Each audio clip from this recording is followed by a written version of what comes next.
En el mismísimo corazón de nuestra red eléctrica, justo donde fluyen cantidades de energía que apenas podemos imaginar, operan unos interruptores silenciosos, sin partes móviles, pero increíblemente potentes, los tiristores. Hoy vamos a descubrir cómo estos pequeños componentes de estado sólido son capaces de controlar la potencia de toda una ciudad. El gran desafío de la ingeniería eléctrica de alta potencia siempre ha sido este. ¿Cómo podemos domar corrientes y voltajes masivos sin tener que usar interruptores mecánicos que inevitablemente se desgastan, generan arcos eléctricos peligrosos y al final fallan? La respuesta, como veremos, no estaba en la mecánica, sino en la física del estado sólido.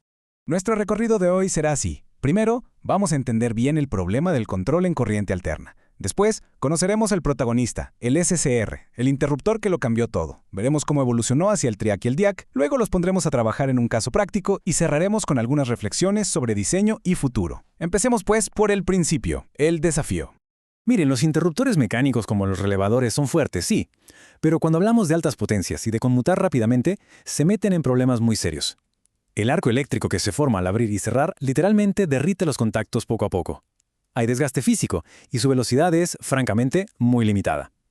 La red eléctrica moderna necesitaba algo mejor, una solución más rápida, mucho más duradera y, sobre todo, sin partes móviles. Y esa solución llegó. Se llama rectificador controlado de silicio, o para abreviar SCR. Este dispositivo fue el verdadero parteaguas, el primer gran paso que nos permitió tener un control preciso y de estado sólido sobre la potencia. Aunque, eso sí, con una característica muy particular.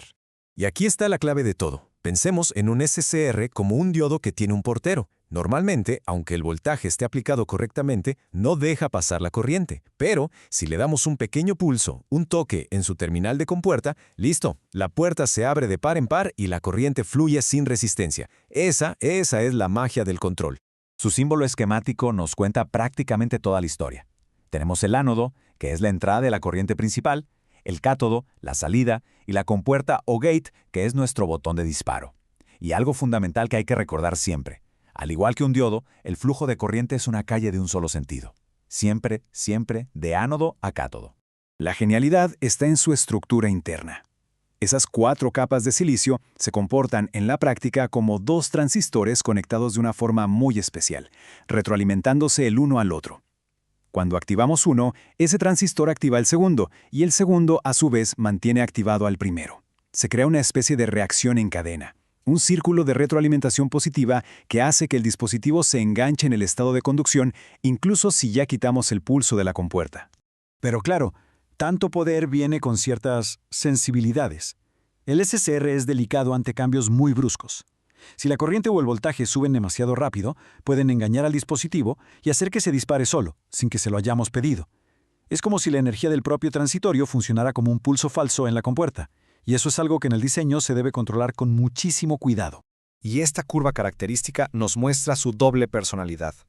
En el estado de bloqueo, a la izquierda, puede aguantar un voltaje altísimo sin conducir casi nada de corriente. Está apagado. Pero en el momento en que aplicamos ese pequeño pulso en la compuerta, ¡bam!, el SCR salta de forma casi instantánea al estado de conducción. El voltaje a través de él se desploma y deja pasar una corriente masiva. Es, en esencia, un interruptor casi perfecto. Y aquí está la consecuencia directa de ese enganche del que hablábamos. Una vez que se dispara, el SCR se queda conduciendo por sí solo. Ya no necesita la señal en la compuerta. La única forma de apagarlo es que la corriente principal que lo atraviesa caiga por debajo de un umbral mínimo, una corriente de mantenimiento. Es un interruptor que se queda pegado hasta que básicamente le cortamos el suministro.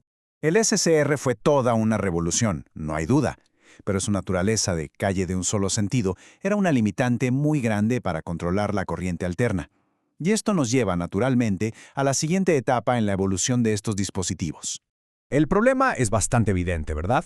En una señal de corriente alterna, la polaridad se invierte docenas de veces por segundo. Un SCR solo puede controlar la mitad de la historia, el semiciclo positivo. Para controlar de verdad la potencia en AC, como en un atenuador de luz, necesitamos dominar la onda completa, tanto la parte positiva como la negativa. La solución fue, la verdad, una genialidad de la simplicidad. Se llama TRIAC.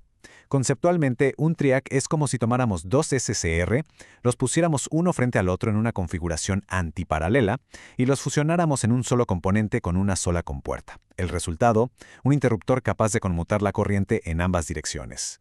Ahora, Para que el TRIAC funcione de manera fiable, necesita una señal de disparo que sea precisa y simétrica para ambos semiciclos.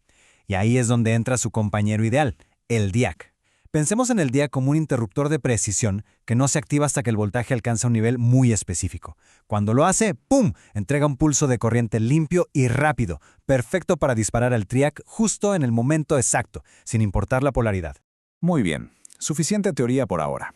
Vamos a ver a estos componentes en acción. Analizaremos una de sus aplicaciones más clásicas, el control de fase, y un elemento de protección que es absolutamente crucial para que sobrevivan, la red Snowbird. El control de fase es la técnica que está detrás de los atenuadores de luz, o dimmers, y también de muchos controles de velocidad de motores. La idea es bastante simple. En lugar de dejar pasar toda la onda de corriente alterna, usamos el TRIAC para encenderlo en un punto muy específico de cada semiciclo.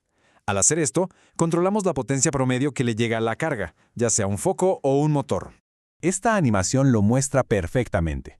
La onda senoidal completa representa el 100% de la potencia disponible. Al variar el momento exacto en que disparamos el TRIAC, empezamos a recortar esa onda.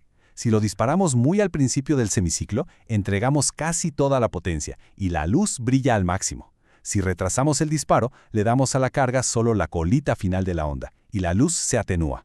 Así de simple, así de elegante es como se regula la energía. Pero claro, interrumpir corrientes altas de forma tan abrupta genera sus propios problemas. En particular, unos picos de voltaje, unos latigazos eléctricos que podrían dañar al TRIAC o peor, hacer que se dispare cuando no debe. Para controlar esto se usa una red de protección llamada Snowbird. Es un circuito muy simple, solo una resistencia y un capacitor que se conecta en paralelo con el TRIAC y actúa como un amortiguador, absorbiendo la energía de esos picos violentos.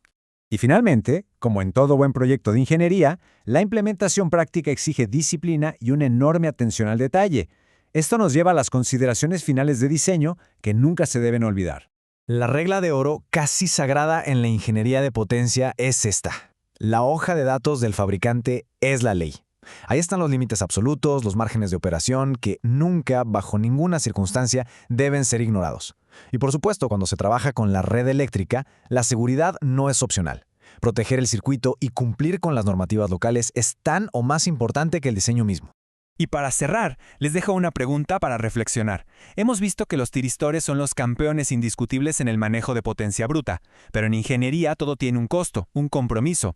Su propio mecanismo de enganche, eso que los hace tan robustos, también impone un límite fundamental en qué tan rápido se pueden apagar. Y esto nos obliga a preguntar, ¿cuál es ese factor físico que los limita? ¿Y cómo fue de que esa misma limitación abrió la puerta al desarrollo de dispositivos más modernos como los GTOs o los IGBTs?